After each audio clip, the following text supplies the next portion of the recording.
and welcome back to Ask Grandma. Today's topic is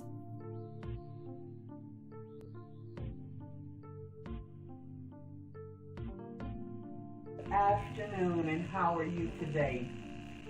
Today is something I decided I wanted to do mainly because my granddaughter asked me. And this is a segment called Ask Grandma. When my grandchildren were young, it seemed that I always wanted to be around them and they wanted to be around me, so there was nothing they could say or do that didn't interest me. And I noticed today a lot of our parents have moved away from that. Our children are trying to talk to us and we're not listening. We're too busy trying to tell them rather than listen to them. And so I'm going to attempt to take a few questions that you all send me and see if I can help you with some kind of answer. But there is no question that is going to be posed to me that I don't allow myself to ask God to clear my mind of me so that I can try my best to answer in a way that He would want me to answer, in a way that it would help you. So we're going to start off with a question that was posed to me by one of my many grandchildren. And the question is, how do you feel, how do you care? You know, the question itself seemed to have so many levels to me. But the question was by a 28-year-old, and it was, what do you do when you just don't give a damn? Sweetie, the first thing you do is change your focus. Because there's always a need to give a damn because somebody is looking at you. Somebody is they're looking at how you feel, how you act, what's going on in your life. And they're looking at you because they're trying to pattern themselves in some way. They're looking for an out themselves. It's important for us not to allow ourselves to place so much value on what people think of us and how things mean to us. And I'm talking about material things, rather than to just understand what living and what caring and what giving and what hope and what respect and what honor is. Sometimes we don't care about things that are going on in our lives because we don't value our own selves. That's one thing that we need to do. Change our focus. Focus on what is of value to you, not what is of value to someone else according to you, how they feel about you, what they think about you. Sometimes to others we could be too skinny. When I was growing up, I remember I was told I had big lips. I was told I was Slewfoot. I was told that, oh my goodness, you're knock-kneed. I was told that my hair was so nappy that it was hard to get a comb through it. I was told I was very ugly. Okay, I could have let that cause me to feel down. But I chose not to. And let me tell you why I chose not to. Because I thought about it. I said, in order for you to think my lips are too big, you're paying quite a bit of attention to me. And if you, someone else, if you think that I'm so ugly, apparently I'm interesting to you because you took the time to analyze my features and how I look. And then if I was knock-kneed and Slewfoot to you, I'm wondering to myself, what is that causing you to think about yourself? If you feel that I'm knock-kneed and Slewfoot, are you looking down trying to figure out what it looks like to you, to other people when you walk? or when you talk, or when you dress, or when you smile? Think about that. Sometimes we place too much attention and too much value on what others think. Let's first off move away from that. And oftentimes we run with the wrong people. We run with people that make us feel less than adequate. We run with people that are constantly lying to us, misusing us, abusing our kindness for weakness. If somebody is lying to you on Monday, they're lying to you on Tuesday. And if they're lying to you on Tuesday, how many other days have they lied to you, and are they lying to you? And sometimes we even know when we're being lied to, and we accept that. Why would you accept that? Why would you accept someone into your life that is consistently lying to you? When you do that, what you're doing is you're allowing yourself to become a part of that lie, to live that lie. That is what you're living. You're living in that person's moment of lies. Why would you do that to yourself? And let us think about this as well. Now, when you look in the mirror, what do you see? Who do you see? Think about this. At what point does a chair cease to be a seat? Think about that. Because that you can apply to your life. At what point does a chair cease to be a seat? What is a chair made for? A chair is made to sit down to be a seat. But there are times when that chair is needed to be a ladder to see above. There's sometimes when that chair is needed to be a prop to hold you up, to keep you steady. There's sometimes when that chair is just there to give another dimension, another look to the room. Do you understand what I'm trying to say to you? What value are you placing on yourself? Are you telling yourself that you're a good person? Are you telling yourself that you're an honest person? Are you telling yourself that you are a loving person? Are you giving yourself 100% of being the best you that you can be? If you're doing so, why would you allow a 50% in your life? Why would you allow someone to come to your dinner table with just a fork? No plate, no bowl, no saucer, no cup, no spoon, no knife, no food. Think about it.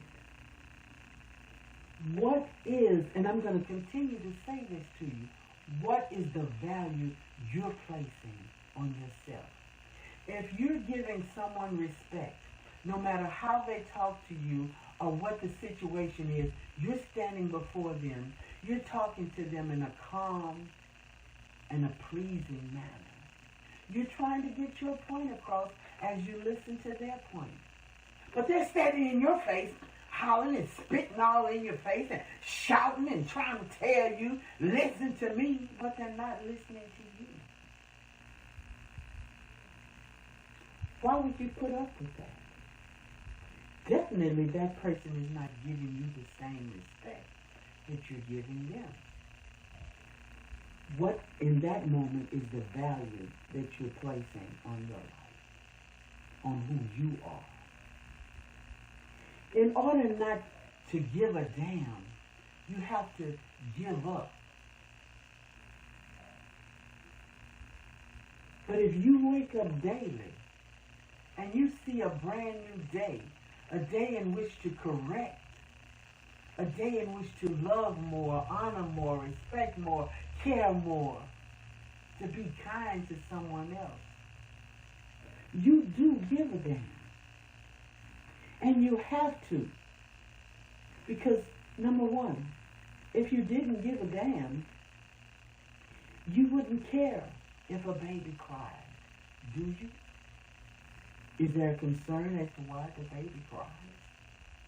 If you didn't give a damn, it wouldn't matter to you that there was a hungry man on the street, all tattered and torn and dirty.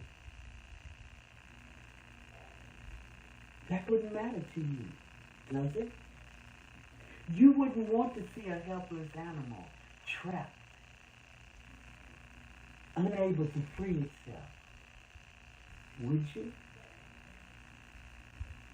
You wouldn't see a person that was sick and in need of prayer, in need of hope or faith, just in need and not care, would you? If you care about any of those things, you give a damn. And believe me, there is someone looking at you, and they're looking at how you're handling things, how you're handling the good things in your life, how you're handling daily activity. On your job, how are you handling the pressure? How are you handling the job? Sometimes it's just a spark from someone else that we need.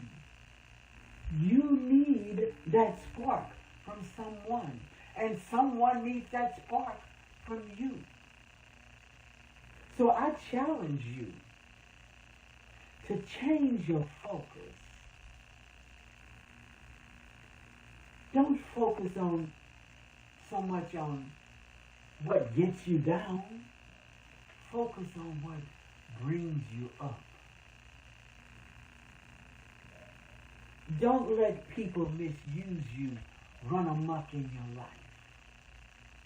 Run with people who are positive, people who are going somewhere, people who care, people who love, people who matter.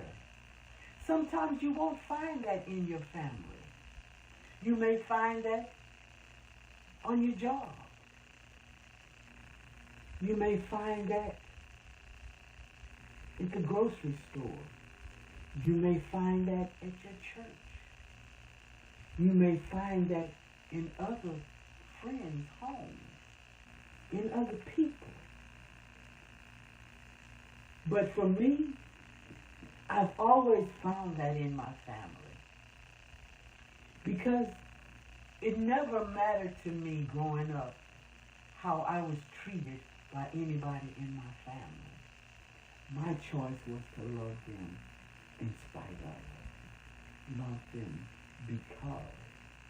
Love them just because that's who I was. And that's who I am. And I would have people tell me, how do you know that there's a God, that God exists? And I want to tell you, it's not important that you wonder how I know that there's a God, why I think that there's a God. More important, do you know? Can you feel Him? Can you understand His love for you? Can you even imagine how much He loves you? And that brings me to this verse in the Bible I want to share with you. Allow me to do that. We're going to go to Genesis. Genesis is the first book of the Bible.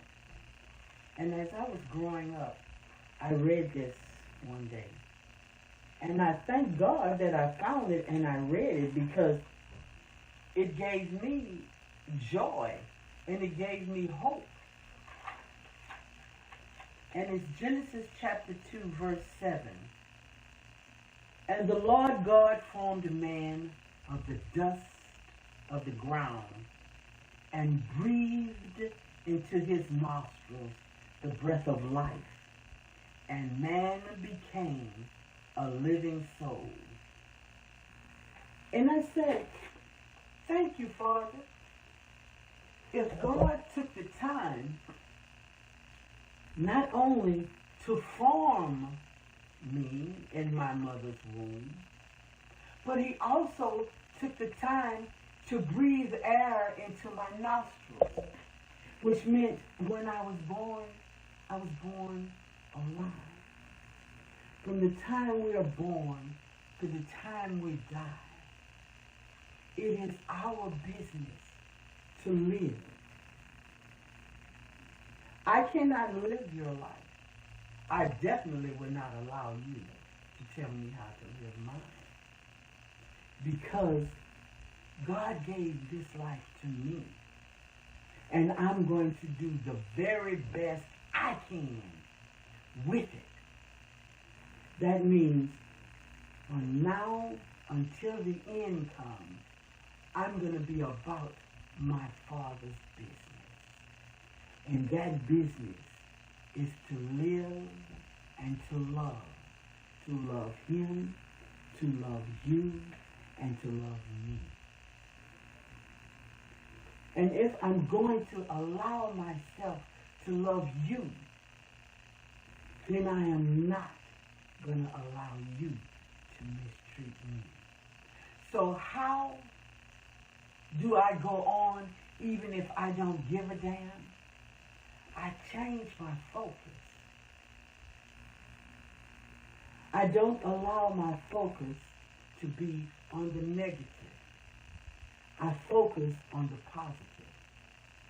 You can always find positiveness in your life. Number one, it's too easy to smile, but it takes a lot of strength to find. I choose not to let fear overtake my joy.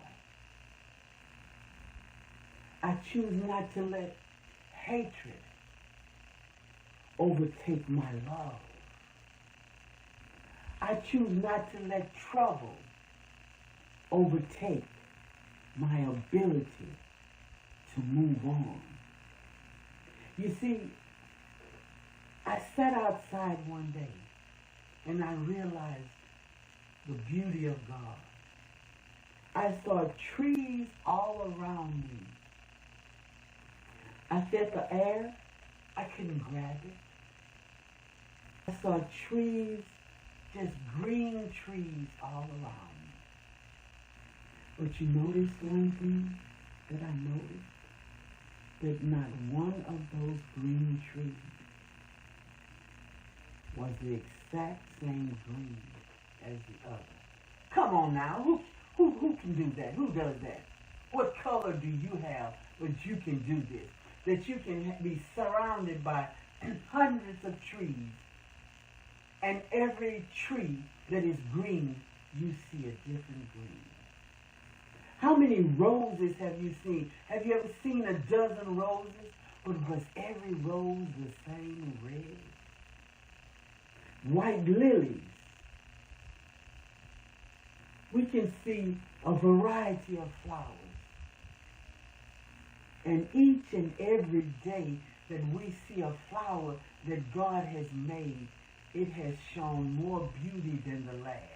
That's the way your life should be. Every day should be more beautiful than the last. And who can do that for you? You.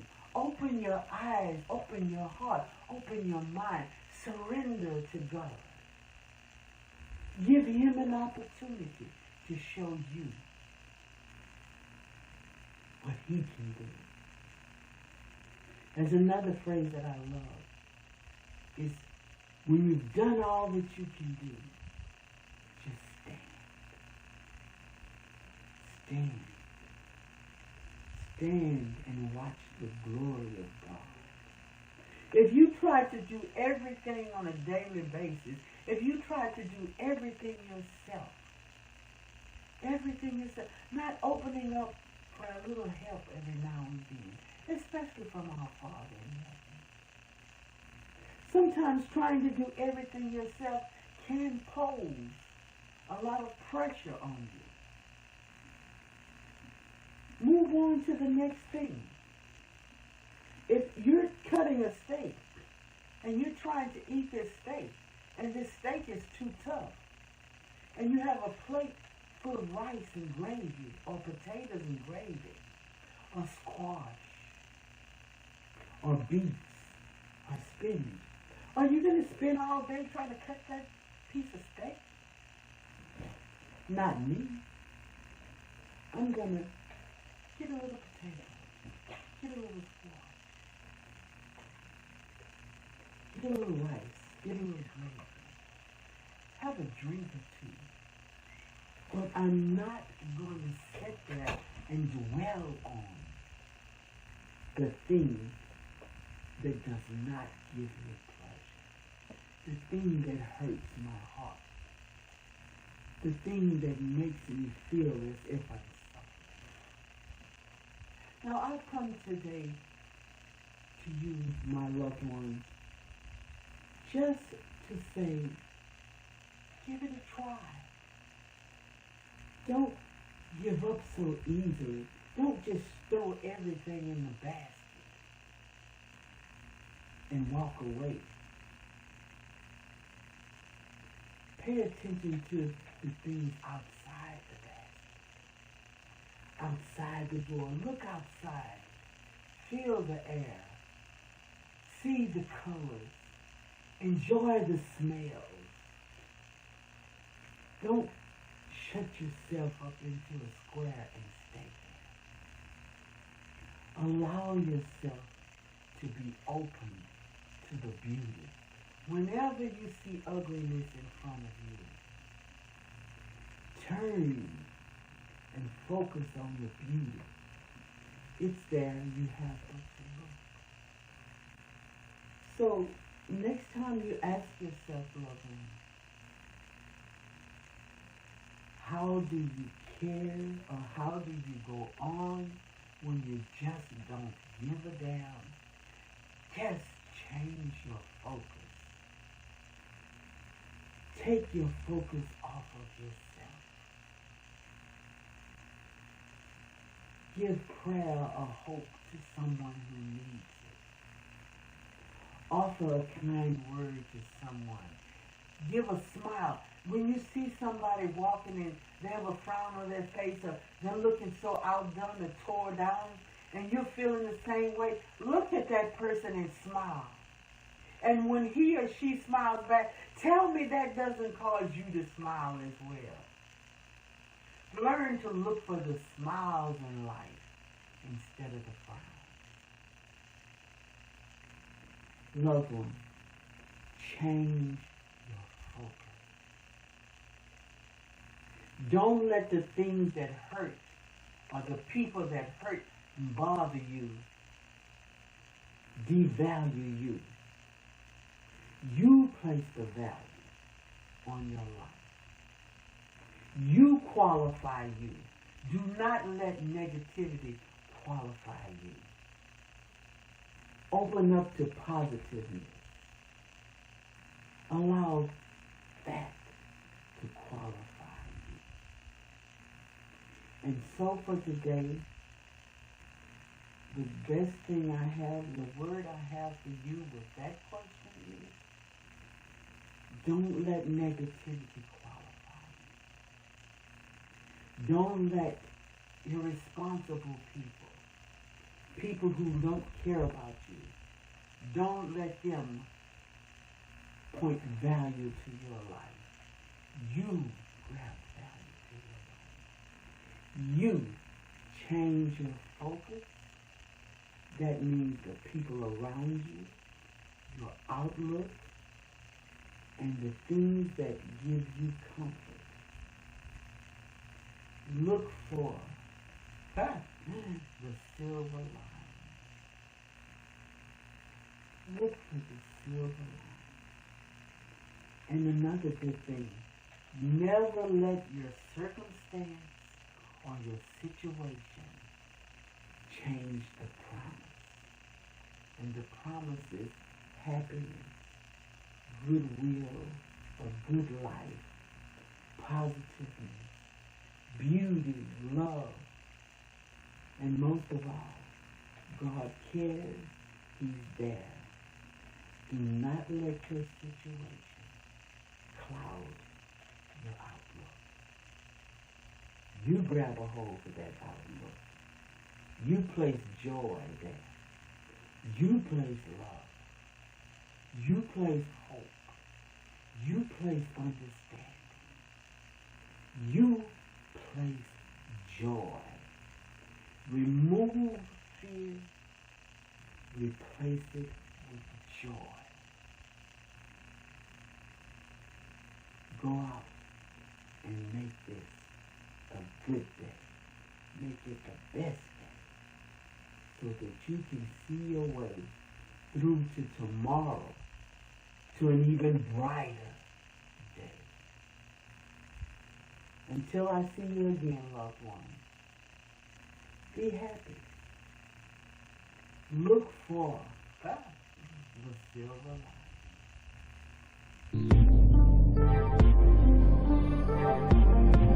If there's a question or topic you would like to see on Ask Grandma, you can make your submissions in the comment section below, send us a message on Facebook, or email us at askgrandmacc@outlook.com. Until next time.